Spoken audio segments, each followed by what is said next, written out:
Hello, this is Dr. Grande. Today's question is, can I analyze the case of Shauna Howe?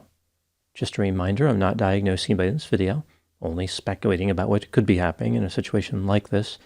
If you enjoyed this video, please like it, subscribe to my channel, and consider supporting me on Patreon. I'll put the link to Patreon in the description for this video.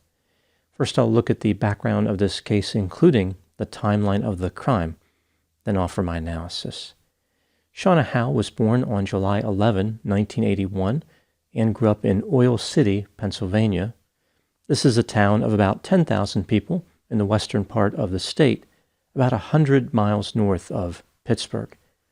On October 27, 1992, Shauna attended a Halloween party at a church with fellow Girl Scouts. She was dressed as a gymnast.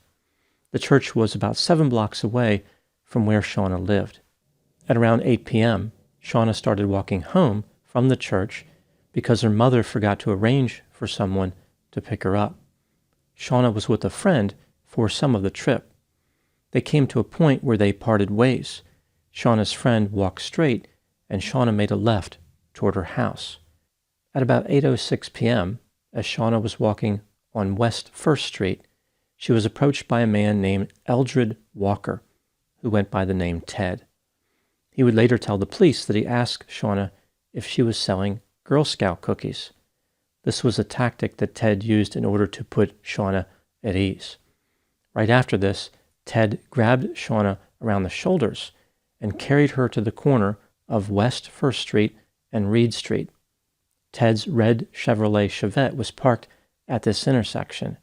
It had 2 occupants, James O'Brien, who was driving, and Timothy O'Brien, who was a passenger. James and Timothy were brothers. Ted handed Shauna off to Timothy, who put her in the back seat of the Chevette and climbed into the back seat with her. James then drove the vehicle away from the scene. Ted walked nearby to where he had another vehicle parked and departed. A man witnessed the kidnapping and ran door-to-door knocking until someone called the police. When they arrived, the witness said that he saw a little girl on the other side of the street. A tall, skinny man wearing an army jacket and a baseball cap grabbed her and ran to a small red car. The witness described the perpetrator as rough-looking. The police set up a roadblock and launched a search effort, but they were unable to find Shauna or the perpetrators. On October 29, 2 days after the kidnapping, a man walking from a camp in a wooded area in Rockland Township saw a piece of clothing and reported it to the police. This location was about 6 miles away from the scene of the kidnapping. When investigators arrived, they realized that the article of clothing was Shauna's costume, the one she had been wearing when she was kidnapped. The next day, October 30, a man contacted the police and said he was on a railroad bridge and saw a body on the creek bed below. When the police arrived, they identified the body as belonging to Shauna. Her body was only 600 feet from where her clothing had been found the day before. Shauna's shoes and a candy wrapper were found on the railroad bridge. The police had searched the entire area the day before, and they were confident that there was no body, no shoes, and no candy wrapper. Investigators determined that Shauna had been thrown from the railroad trestle bridge onto the dry creek bed, a distance of 33 feet. She was probably alive when she was thrown. She died from blunt force injuries to her head and chest caused by the fall. DNA in seminal fluid was found on her body. It came from one male contributor. Over the next several years, the police collected DNA from at least 100 men who were in the area, but they did not find any matches. A tip came into the police indicating that Ted Walker matched the description of the kidnapper provided by the witness. Ted was both tall and skinny. He was certainly rough-looking, and he had encountered Shauna at a pizza shop in town. He had a reputation for being exceedingly creepy and had opened his house to kids in the neighborhood, like they could just come into his house and hang out at any time. The police tested his DNA, but it was not a match. On July 30, 1995, James O'Brien attempted to kidnap a woman off a street in the same area where Shauna had been kidnapped. He tried to force the victim into the trunk of his vehicle, but she resisted and managed to escape. James was arrested for attempted kidnapping. Later, he was convicted and sentenced to prison. It seemed pretty clear that James should have been a suspect in Shauna's murder. Not only did he try to kidnap someone from the same area where Shauna had been kidnapped, but James and his brother were well known to law enforcement. They had a long history of getting in trouble. Inexplicably, the police falsely believed that James and Timothy were both in jail when Shauna was killed. Therefore, they did not consider them suspects. They never bothered to check to see if the brothers were actually in jail, because if they had, they would have realized that they had both made bail prior to Shauna's disappearance. The police continued to investigate, but considering they ruled out the actual perpetrators, a satisfactory outcome did not seem likely. Fortunately, the police stumbled upon more evidence that connected Ted Walker to Shauna. They realized that years earlier, in 1992, not long after the murder, the fire department responded to a vehicle that was on fire. It was a red Chevrolet Chevette belonging to Ted Walker. The police interviewed Ted multiple times. On one occasion, he was asked how he first found out that Shauna was kidnapped. He said that James O'Brien and Timothy O'Brien came into his house and told him. By reviewing this, Ted made a massive blunder. He named the actual conspirators in the crime. This information made the police realize that they may have been mistaken about where the brothers were when the crime occurred. They thought that James and Timothy were in jail, yet here was Ted telling them that the brothers were free. The police decided to check and found out that the brothers had made bail prior to the crime. Investigators decided to test the DNA sample collected from Shauna's body against the DNA of James O'Brien. In February 2002, the police lab indicated there was a match. Instead of arresting James, the police first targeted Ted Walker. He was arrested and agreed to be interviewed. Ted confessed to the crime and implicated the O'Brien brothers. Here was the story that Ted provided to the police. He and the O'Brien brothers had planned on kidnapping a child on Halloween with the sole intent of embarrassing the police. They were going to drop the child off at the child's residence unharmed, and everybody would get a good laugh out of it. This was the old Halloween kidnapping prank that so many generations have enjoyed. It was just like trick-or-treating, but the trick was a felony. On the night of October 27, Ted was driving around when he saw his red Chevrolet Chevette. The O'Brien brothers had taken his car without permission. Both vehicles pulled over at the intersection of West 1st Street and Reed Street. When Ted approached the Chevette, the O'Brien brothers told him that they were accelerating the timeline for the harmless prank. They wanted to kidnap someone that night. As they were at the intersection, they noticed Shauna Howe walking down the street. Ted grabbed her and gave her to the O'Brien brothers. He just assumed that they were going to take her home in accordance with the prank guidelines. Later, they were all at Ted's house, where the O'Brien brothers went upstairs with Shauna. Ted changed his story a little bit as to when the O'Brien brothers arrived at his house. Ted could hear Shauna yelling, "Let me go." Ted left for a while. When he returned, they were all gone. He said that he did not participate in the murder. Ted was offered a plea agreement. He was allowed to plead guilty to third-degree murder and kidnapping in exchange for testifying against the O'Brien brothers. Ted was sentenced to 20 to 40 years in prison.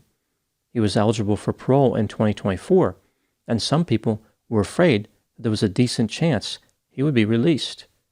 That fear dissipated on October 29, 2022, when 63-year-old Ted Walker died in prison. He died one day shy of 30 years since the discovery of Shauna Howe's body.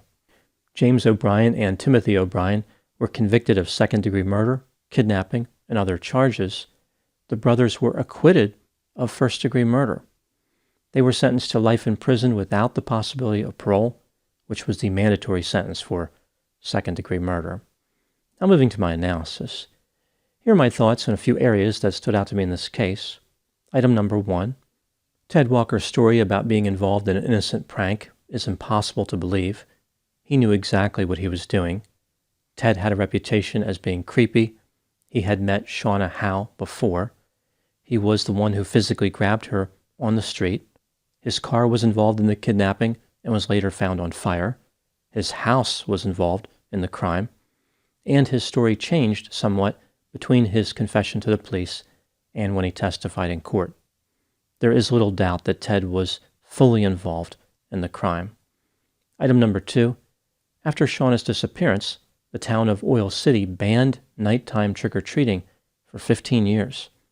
Nobody could understand how a kidnapping like that could occur on the street and not result in an arrest.